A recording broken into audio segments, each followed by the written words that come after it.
true. But I think part of why the inside stuff I think works is that people need to understand from a credibility standpoint that we're not just two dudes sitting in the basement with pajamas on who see movies after hours and then write about them. I literally am you are a working film critic. I'm a working film critic. You belong to the largest film critic association in the country, the Broadcast Film Critics Association. And so do you. Yes, I do. And did you get the prize from the gift from them this week? No. Wait a minute. What? Did it come FedEx?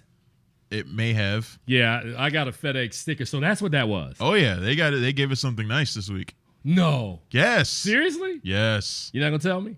They gave. All right, you want to know? All right, they gave us a How to Train Your Dragon 2 backpack that's like dragon skin. No. Yes. That's and a big How to Train Your Dragon 2 like book. Yeah, one of those big books. Oh yeah, man. I know. All right. What did you get? What did you get last year, man? I meant to go on there and start bragging about it, but to the WAFCA people, but I was like, nah, I'm not gonna do that. Wait a minute. Tell the people about the stuff we got at the end of last year. We got a ton last year. I can't even think what all of it is now. Well, I remember we got 3 books. We got Frozen. Books. We got the Mandela book. We got the Croods. We got a ton of stuff. We got a big, huge thing. Have you ever eaten the candy? They gave us this crude hard rock candy. My wife Susan took it and made candy, not candy, but cookies out of it. Oh, really? Yeah, I didn't eat any, but she made them. I was afraid to eat it, man, because I was thinking that would tear my teeth up. No, it's not that hard. Man. Not that hard. But it's cool though. Those are the perks of the membership gig. has its privileges. Membership does have its privileges. All right, let's. All right, we're about a quarter in, so let's go ahead and start talking about some movies here, man. Really? I know it's more fun when we just kind of shoot the shit for a while, but let's we can do that and talk movies. These movies good this week? We do it all. I think this is the best week of movies this year. Yeah, you're probably right. I'm just being. I know you are. Are these movies any good? So let's start talking about How to Train Your Dragon 2, since we did talk to Dean DeBlua last week. Who? Dean DeBlua. Is that how you pronounce his name? Blua. All right, let's go ahead and roll the clip from How to Train Your Dragon 2, and we'll be right back. I love when you Where say have you been? Where have you been? Avoiding my dad. Oh no, what happened now? I sauntered down to breakfast thinking all is right with the world, and then I get... Son, we need to talk. You're the pride of Berk, son. And I couldn't be prouder. Aw, thanks, Dad. I'm pretty impressed with myself, too. Have I ever done that with my hands? Just did. Okay, just hold still. Very serious. Hope our mics are off. You're all grown up. And since no chief could ask for a better successor, I've decided... To make you chief. Oh, my gods. What an honor. I'd be pretty excited. I'm not like you. You know exactly who you are. You always have.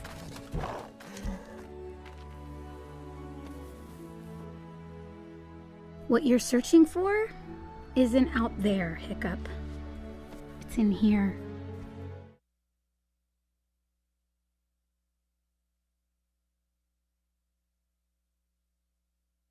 That's How to Train Your Dragon 2. What? What's so funny? Nothing, man. The stuff that goes on when those videos are playing. Hot mics. Nah. No right, hot mic. So How to Train Your Dragon 2. Let me take my hat off because this is a good one. We need to really get into this. Look. All right. So let's do it. Get serious. You want to do it first, or you want me to start? Nope. You got it. All right, man. How to Train Your Dragon 2 is the sequel to the popular, I think it was 2011 film. 2010. All right. In this film, of course. Isn't it amazing? It's been 4 years. Yeah, it has been. Since that movie? Yeah, it has been. I think I'll talk louder so I can talk over any voices that I hear. You know who you are. Anyway. Shh. How to Train Your Dragon 2 is a sequel to the 2010, as Travis Hopson corrected me, film, where a story of a young Hiccup played by Jay Baruchel and his dragon companion, Toothless, live in the land of Barth. And that was Burke. Burke? Bark? I think it's Burke. Okay, so Burke. Doesn't matter. And thank you. You gonna let me do this, man? Go ahead, man. But Thank if you. you're wrong, I'm going to step in. So him and his father, Stoic, played by Gerard Butler, who's the king of Burke. Thank you, Travis. So the first one was the adventure of Hiccup, learning and establishing this relationship between man and dragon, and how that relationship liberated this entire community and even brought the father around. Right. So now in the second one, we're 5 years later. Hiccup has grown up a little. He has really started to mature into, this kind of dragon master, if you would call it. Yep. And there are a lot of elements that Dean DeBlois throws in this film, including his family being reconnected. There's a tonal switch that I think he handles brilliantly in the film, where the film is really, really light, and then it gets really, really dark. Of course, our friend Jaimin Hansu plays Drago Bloodfist. Thank you. Who is like the guy who's trying obviously the villain based on that name. Well, he is the villain, but he's the one guy like in Lord of the Rings that wants to rule all the dragons. Right. And you've got that issue going on. So he's a dragon trapper. Actually, the other guy's a dragon trapper. He's more of a dragon tamer. And you're talking about but Drago Bloodfist is a guy who's rounding up these dragons. He wants to build an army with the dragons. Which did he ever explain why? There was a throwaway line in there where they kind of explain it, but that's one of the minor complaints I really have with this movie is that I felt like Drago Bloodfist's character was not developed all that well. He's just sort of a kind of a token bad guy, and that's really all he is for the most part. I think he's there more to draw a contrast between the character voiced by Cate Blanchett, who is more I can't remember her name. I don't really want to give that away because it's kind of a big spoiler. Really? I think so. Okay.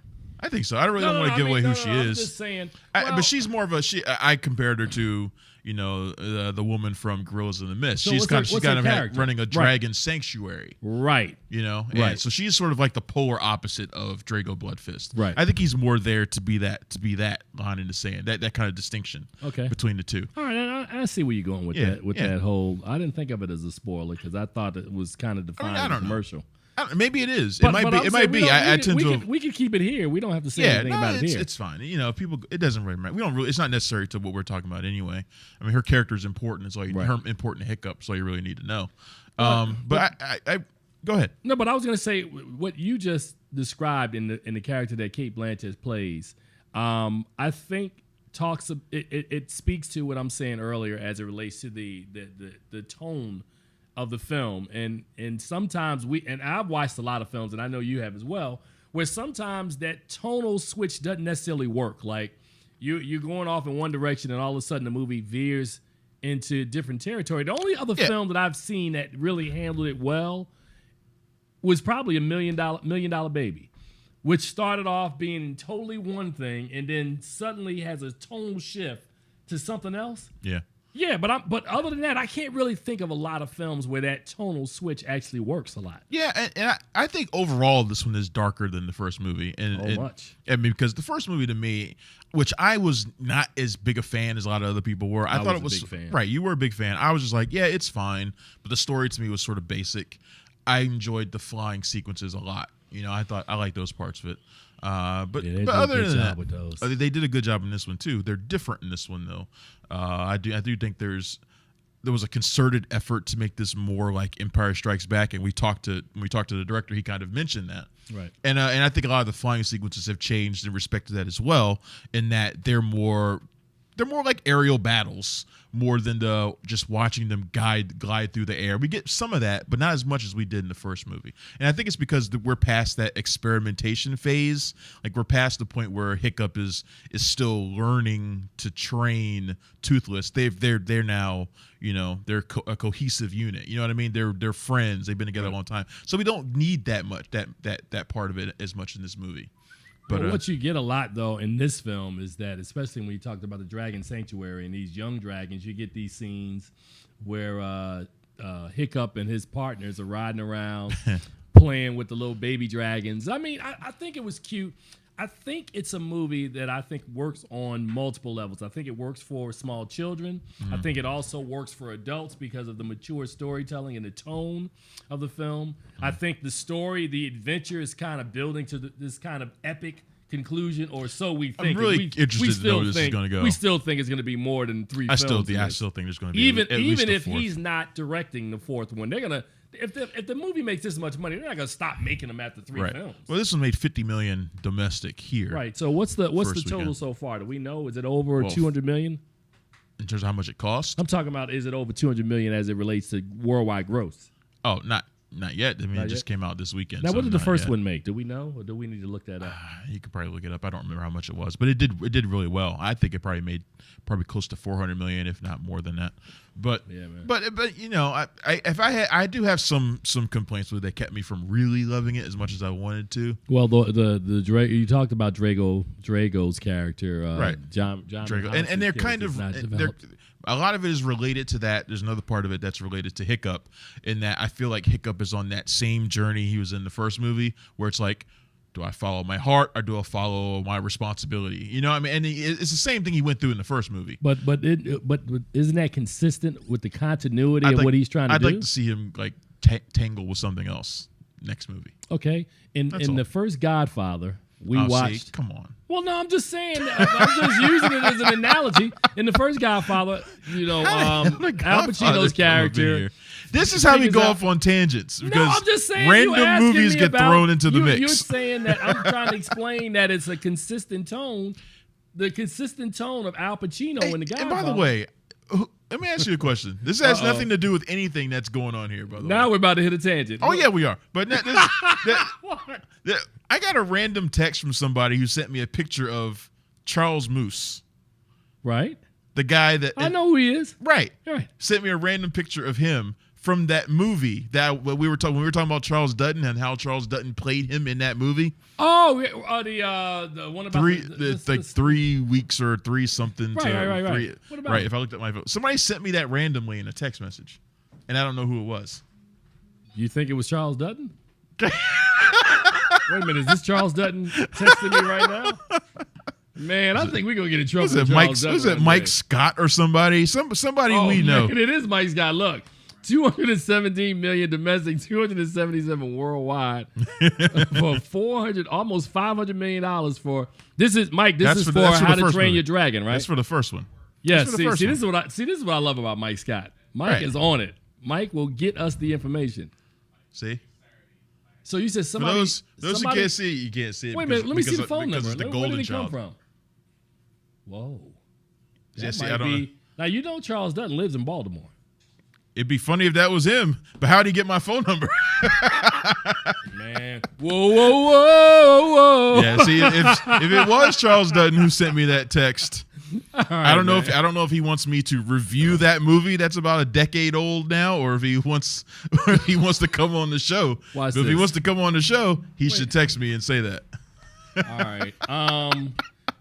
For all the people outside, right, who's about to walk in the door, as soon as y'all walk in the door, the sound vibrates. That's happened like 5 times. The last guy that just did it, he'll be on in the next show. I'm going to make sure as soon as this show starts, I'm going to walk back in and be like, what's up? Anyway, man. Watch this. See the guys. Man, ain't nothing but love. See the guys after us are the in the clinch guys. They might come out here and put us in a neck lock or something. They're doing MMA. Hey, Black, get up off me. We ain't gonna talk too much trash. Let me ask you a question before we get back to How to Train Your Dragon. I just saw a commercial last night, I think for EA Sports, where they show like Bruce Lee, Chuck, what's his name, Chuck Liddell, and I didn't recognize the other two. It's probably a UFC game or something. Right. So what's that about? Is it like an all-star Hall of Fame? Yeah, that's it. Because it looked like Bruce Lee was beating somebody down, Probably and was. Chuck Liddell got kicked in the jaw and was flying. So I was like, see, that part I like, because Bruce Lee's my dude. You can't show Bruce Lee getting beat up. Has anybody ever beat up Bruce Lee? Ever? I don't know. I'm saying in any film. I don't ever remember Bruce Lee ever getting beat up in any film he was ever in. I don't. Well, he's taken some blows, but not many. That's like Jet Li. Jet Li is another one. They're like heroes don't get beat up in movies. Didn't Jet Li get beat up in Lethal Weapon 4? See, but that Lethal Weapon 4 doesn't count. That's the movie that show remain nameless. Like, I'm talking about like his real movies. I'm talking like Hero, Black Fist. I'm talking about like real Jet Li movies. Real Jet Li, not the American movies. Right. See, an American movie, like, really? So, and who beat him up? Was it Mel Gibson? Didn't they have to like double team him or something like that? I can't remember that movie. You man. honestly believe that Mel Gibson and Danny Glover It's could beat Jet freaking Li? Lethal Weapon. No, but I'm just saying in real life. No. Right.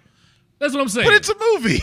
but some studio executive was like, yeah, if we get them to double team him, and then when it's over, Danny Glover can say, man, I'm too old for this shit. Like at the end. All I remember is that scene where he's in the house and he beats all their asses the first time. When he beats up and Renee Russo too when she was pregnant. And he still kicked her ass. That's the scene where he was standing behind the door and he threw a scissor kick from behind the door and kicked somebody in front of the door? I think so. That was amazing. He hit Renee Russo. I think it was Renee Russo knocked her out. Oh my God. And she was pregnant in the movie. So yes, we went off on a tangent. How to Train Your Dragon. I liked it a lot. Travis didn't like it. Well, actually, no, that's not true. Well, I do like it. I do like it a lot. I do like it a lot. What's actually. the name of the show? It's called Addicted to Film, but apparently I'm talking about the other show. Oh, I don't know. The ones that comes after this. I don't know, but it's in the clinch. Say what again? But anyway. DMCVS? VCS? Man, can we have some silence up in this piece? Goodness gracious. I'm sorry, go ahead. See, now I know what Urban Mulatto was talking about. 3 weeks ago when she went off like it's every week. Wow. Well, that particular week. Yeah. Well, anyway. Well, ahead, so man. we both like How to Train Your Dragon too. Yes. I don't like it as much as you do. I think just because I have some minor issues with it, but I like this one better than the first one because I do feel like it's more mature and I think it's setting the stage for something big in the third movie. So I'm excited about that. Right. But we both can recommend that one. Yeah, I like that, man. I like this movie. I think I liked it a little better than you because I'm more forgiving as it relates to you are some of the flaws. And as you said, there's a movie that's out this week that we're not going to review. That I told you is The Why bothered me yesterday. I thought the movie, the sci-fi, and it was good, but the Why Signal. bothered me. You're talking about The Signal, which was at Sundance, and neither one of us went to see it. Yeah, and you know what's interesting? I believe if I'd have gone to see it at Sundance, I probably wouldn't have liked it as much. Really? Yeah, because too much other stuff around it, right? Yeah, I mean, and we watch so many good movies, man. That any movie that doesn't stick out would have just like what was that horrible movie we saw? Not horrible, but the one that was so slow. Wilting. Oh my God.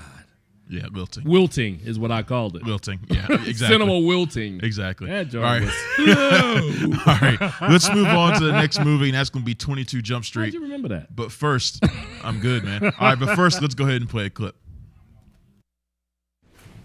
Same identities, same assignment. Going back to high school? Your ass look like you about 50. You going to MC State. Somebody's out there, they cooking up a new drug. It's Adderall mixed with ecstasy, mixed with God knows what else. It's Wipey? No, you dumb motherfucker. Wi-Fi stands for work hard, yes, play hard, yes.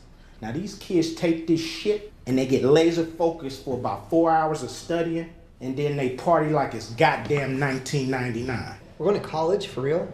Why every time you speak, I want to throw the fuck up? Infiltrate the dealer, find the supplier.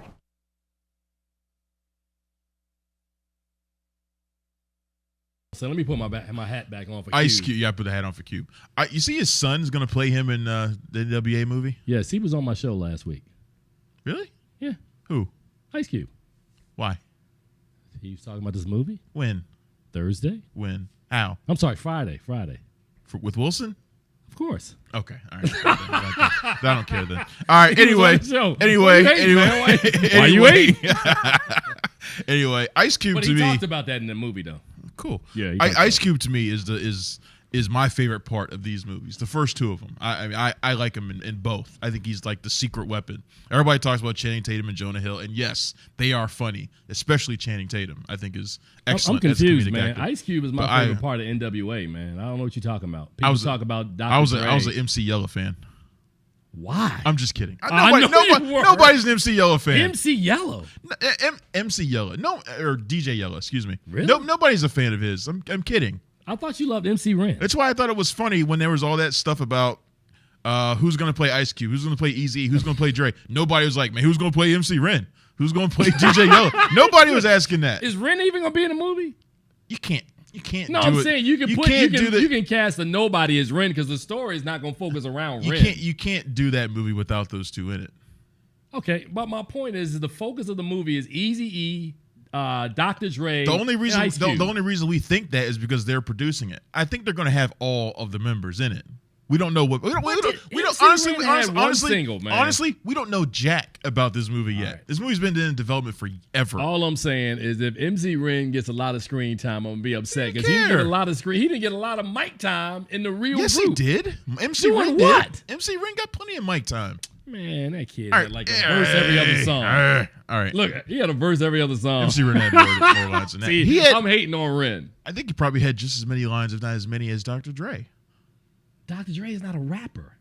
Right. But I'm saying you gotta have whatever, man. This is stupid because but when the movie comes, but honestly, what I think the movie's gonna really cover, honestly, is it's gonna cover their relationship with what's the guy's name? Jerry Heller. Right, yes. And why people were bailing out. It's going to probably be kind of their origin story of how they all got together. Yes. And then, again, at the end, how Easy dies, Q becomes huge, Dr. Dre becomes a billionaire. How Eazy-E dies, Bone Thugs makes a bad rap video about it. That was not a bad. I like that song. I know man. you do. I didn't. All right, but anyway, let's actually talk. Let's actually talk about 22 Jump Street here. He said Ice Cube was the best thing about the movie. Well, he is the best thing about the movie He's to me. funny. He's really funny. As you saw in that clip Yeah. right there, every single line he says is funny. Like, man, your ass look like you about 50. I started laughing. Just right there, just watching him say it. Wait a minute, but see, you really jumped over the part that I thought was the best at the very beginning. I only started talking about Ice Cube because we played a clip with Ice Cube. Let me go ahead. But we're not done yet. We just started. Go ahead. I'm just gonna shut up. Go ahead, man. No, but all right. So this is a sequel to 21 Jump Street, and what I liked about the first movie, what I thought not only was it funny, but I thought it was really smart. In the way it handled the meta aspects of it, the way it was the fact that it was a remake of 21 Jump Street. This one is just as smart in handling the meta aspects of being a sequel. I thought the way that the sequels are automatically worse, considered to be worse. There are always certain tropes we expect out of sequels. They're bigger, but not necessarily better. They're more expensive, not necessarily funnier. And this one I think is smart in the way that it puts all that stuff right out there at the very beginning with a hilarious sequence with Nick Offerman's character who's back in this one. And it sort of frees them up to do whatever the hell they want to the rest of the movie. If it's familiar, it's on purpose. I think that was really smart the way they did that. Do you agree? You want me to talk now? You can man. You want me to leave? You want me to leave and you go ahead and say whatever you want? But I'm saying you're absolutely right. Now that's what I was saying because you just kind of took a little longer to get there.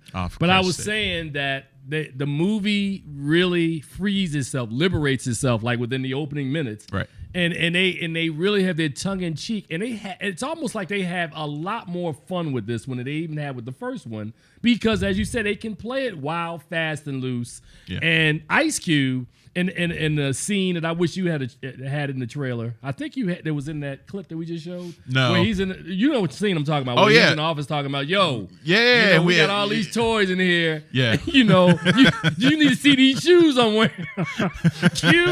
Cube has more fun than almost anybody else, but I think Jonah Hill though is really funny in this movie as well. I think I think this is the movie that is Channing Tatum's. No, I think the first film was more Jonah Hill. This one is more Channing Tatum. His character is more the emphasis here. The first movie, it was Jonah Hill's character who finds the clique that he fits in with. Mm-hmm. This movie, it's Channing Tatum's character. He hooks up with the football team. He's back to being a jock. He finds a bunch of people who are just like him, kind of boneheaded. He hooks up with them, and it's Jonah Hill who's kind of on the outs. I like Jonah Hill's character, though. I'm not taking anything away from what he does in this movie. He's actually really funny. I think he probably, because he took more of a hand in writing this one than he did in the first one. You talking about Jonah did or Channing? Jonah. Okay. That there's a little bit more of an emphasis on Channing because of that. And I think Channing Tatum is, not only is he hilarious, but he seems like he's willing to do anything. Like he's up for anything. Even if it makes him look like a fool, he's like, I'm down for that. And I think that's why it's now, funny. Also, we need to shout out the Lucas brothers, who play Yin and Yang, the guys across the hall. I almost brought that clip. That clip is hilarious, man. Where these two guys are so connected that they can just spit out anything, and they're on the same wavelength. And then, of course, Jonah, Janko and Schmidt try to do the same thing. They try to do it, and they try to do the same thing. But it's funny, man. I mean, so again, we've talked earlier, and I keep referencing movies like Neighbors and Blended, which didn't do anything for me. I mean, seriously. and I was at the movies last night. I had the same conversation that we've had on the show with two total strangers who watched us on Weta. So they were talking and telling me about. We're in Weta? Weta what? Man, people watch the show. They've been watching it for 3 months. This is 12th episode. We are on WETA around town. Yeah, whatever, ding. Man. So I don't know what the ding was.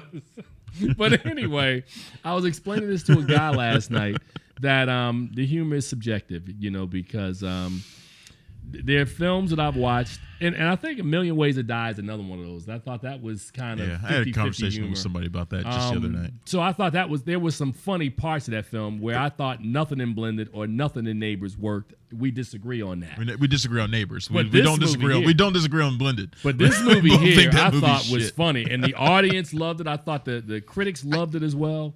I think this one. And I love the first movie. Right. I think this one probably has more jokes per minute than that movie does. I think they just throw a ton of jokes out there. And the thing is, most of them are funny. Right. A lot of time when you get a movie that does that, there's echo.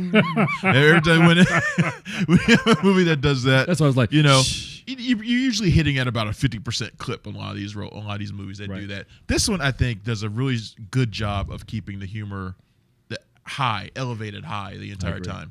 I agree. Yeah, and I think there's some surprises in this film, man. With a couple of the characters that are different from the first film, and they give them more to do, and I think it really enhances the humor of this movie dramatically. Yeah, I mean, look, basically, you already know the plot. They told you the plot at the end of the first movie, which is Janko and Schmidt going to college now. So, and it's essentially the same thing as high school. There's not that much of a difference. That's the only thing that I think is really different about this one is that the first movie I thought was really smart in the way it analyzed how kids have changed since the first 21 Jump Street was on TV. Mm-hmm. And I thought that was really, really well done. This movie just is this is more of a straightforward sequel. They're not trying to do that. They're trying to just go for maximum humor the entire time. They are, man. And I think for the most screw part, all that they insight do an amazing job. Screw all that insight. I laughed. I had a lot of fun laughing in this one, man. So me too. I like this movie a lot, and you know what? I'm hoping that we get a 23 Jump Street. Well, they've shown us all the way up to 42 or 44 Jump Street. Make sure you sit through the credits. Oh man! Because I think those might be the best credits I've seen since. That was great. The best credits I've seen since the first Hangover movie. Yeah, that was. Oh yeah. Oh, the first Hangover. Hangover movie's credit sequence was amazing. Oh my god, man, that was hilarious. I think this is just as good. It was. And it's long. I mean, you want to sit through every single moment of it. So yeah. I mean, I was impressed by a lot of things in this movie. I was impressed by the supporting cast. I can't remember the girl's name who plays the roommate. I liked her. Her character. Oh yeah. The girl who's kind of serious yet psycho. Yeah, she's kind of psycho. I liked her a lot. I liked Rob Riggle's small appearance. He was funny in the first movie. He's funny in this one. He was. Dave Franco makes a cameo in this one, and yes, there are cameos in this film, even from the 21 Jump Street crew, at least one of them. Yeah, at least one. So keep an eye out for him. You know what? They can keep making these movies as far as I'm concerned. As long as they stay funny, they can keep making them. Right. So. I feel you. So yeah, we should go on so we can have enough time to hit our next movie, man. We should go ahead on and hit that one now. All right, so we're gonna take a break and come back and talk about Obvious Child.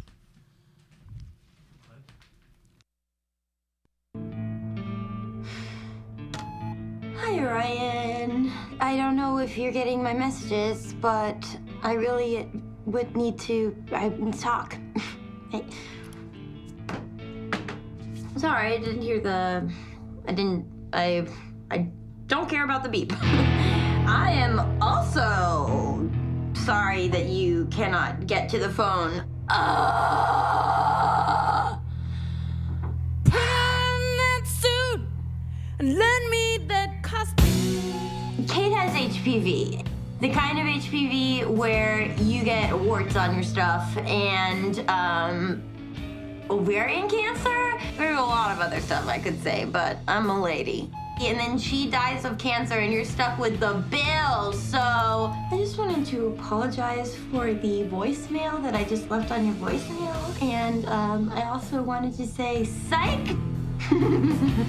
Have a great life. I'll be here with my normal HPV that 1 in 4 nice women have. There will not be an apology message for this apology message. Goodbye. Oh man! All right, that's a clip from Jenny Slate. That's a clip from Obvious Child, and this movie was at Sundance also while we were there, and neither one of us could catch it. I was actually supposed to interview her there and couldn't make it to the movie. Did not see them all, man. Can't see them all. It's not possible. But it was one of the movies that I saw a lot of, and apparently we're getting a message. What? That in the last segment you were trying to figure out who the woman was. I was talking about Jillian Bell. Amber Stevens is the black chick. Okay. That's it. All right. I'm just telling you. Thank you. Listening to the show or people listening to the show are messaging us. And, thank you, Mr. Scott. And correcting us and trying to help out, and I appreciate it. I do as well. I do. So, all right. So, Obvious Child. So, like I said, this is a movie that I heard a lot about out of Sundance. Really wanted to see it. Finally got a chance to see it. And talk to Jenny Slate and Gillian Robespierre. And I am a big fan of this movie. Not only because of that scene, which is, we've seen scenes like that before with people leaving bad voicemail messages all the time. We have. But the thing about this movie that really struck me is how kind of raw and messy it is. You see her character there with her wild, unkempt hair, her clothes. She is wild and messy and raw herself. Mm-hmm. And I like that this movie is unapologetic in that. And I think it's a little bit courageous. The movie's got a lot of controversy because it deals with the issue of abortion. Right. And it deals with it in a way that's totally not Juno style. You know what I mean? It's not Hollywood-esque. At least not in my opinion, it isn't. It treats it in a way that's different than what we've seen in 99% of the movies. I told you that when I saw the movie, the only other person who was in there with me was our friend Jane Horowitz, also of WIDA. And she and she whispered to me about halfway through. She said, she's going to decide to keep the baby right at the end of the movie. And you know what? All I'm going to say is the movie does not go where you expect it to. Well, I said it to you when we reviewed this on Around Town, and I say it again after seeing it for the second time last night, that this movie is as landmark to me now as Jill Clerburn's an Unmarried Woman was back in 1979. You mentioned that during our interview as well. And when I talked about that film, up until that point in 1970, in the late 70s, when they wouldn't make movies that showed women who were going through divorce and them living their lives, and then this movie comes along and people are like, wow, this movie is going to similarly be that movie when you see these teen pregnancy movies, because Jane, to a certain extent, is absolutely right. They never show you the other side. Yeah, she said that because 99.9% of the time, that's the message Hollywood gives you. Yep. You expect it to go that route. And so I totally understood where she was coming from. And there was a part of me that agreed with her that's probably where this is going to go. Right. But the thing that as we always talk about comedians, I think comedians make the best dramatic actors because in order for them to do comedy, they have to mind a certain amount of pain. Right. And thank you. And there's some scenes that occur through the middle into the end of this film where I think it's some of Slate's best work. I think she is really, really good. I think it's very heartbreaking. I just think she does an amazing job with this film. I agree with you. Is one of those little small gems. We talked about The Fault in Our Stars, and Belle was another film I know you weren't as high on, and we talked about Chef.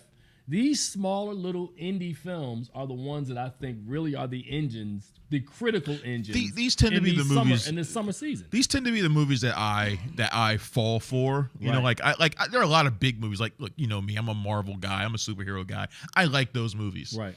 But the movies that I fall for are movies like this, right? Or a movie that we saw last year, Short Term 12, fall in love with it as soon as you see man. it. You know, a movie like The Spectacular Now, fall in love with it. Oh yeah, you know, or a movie like Chef, fall in love with it. You know what I mean? Those are the kinds of movies that I'm like, Most Wanted Man has come out. You gonna fall in love with that one? No. Because I've already seen it and I already know how I feel about it. Came out. You fall in love with that? No. This is inside Sundance baseball that we're doing. But I like movies like this. What about because White Bird and the Blizzard? You know what? I didn't love that movie. I liked her performance, and Shailene Woodley is in White Bird and the Blizzard. Mm-hmm. So, yeah, we've I don't know if we talked about that movie on this show before. And Let me ask you a question: Was Wish I Was Here? Was that at Sundance too? The Zach Braff Yes. film? I saw the trailer for that yesterday. I'm like, wow, that shit looks terrible. I want to see that. You know what?